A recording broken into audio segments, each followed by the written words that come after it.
Kita beralih ke informasi selanjutnya. Saudara wirausahaan muda Aceh menciptakan lapangan pekerjaan baru bagi pekerja yang terkena PHK akibat pandemi COVID-19 untuk mengelola kedai kopi di kota Banda Aceh.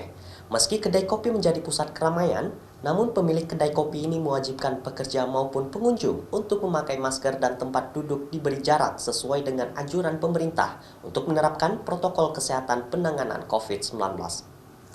Meski perputaran ekonomi masyarakat Aceh melemah selama pandemi, Fauzan Azima, salah seorang wirausahaan muda Aceh, mencoba membuka bisnis kedai kopi dan menciptakan lapangan pekerjaan baru bagi pekerja yang terkena PHK akibat pandemi COVID-19.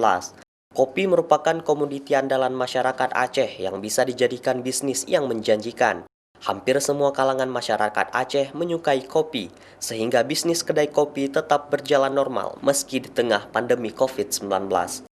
Untuk menjaga kualitas minuman kopi yang dijualnya, Fauzan meracik kopi Arabica dicampur dengan lemon segar.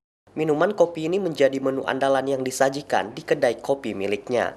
Sedikitnya ada 7 orang yang dia pekerjakan untuk mengelola kedai kopi yang terletak di Jalan Tengku Daud Bereh, Kota Banda Aceh. Kebanyakan dari mereka merupakan korban PHK.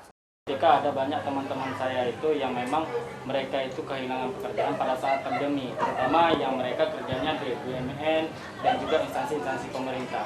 Sehingga saya ambil alternatif salah satu warung kopi yang memang cocok untuk anak-anak muda di Banda Aceh dan juga Aceh khususnya untuk menjadi tempat mereka berkreasi sehingga bisa menghasilkan pada saat pandemi seperti ini.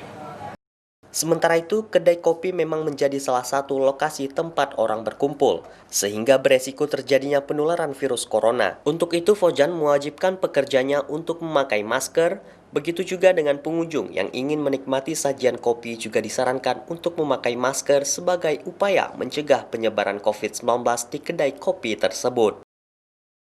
Nova Misdayanti, Kompas TV, Banda Aceh.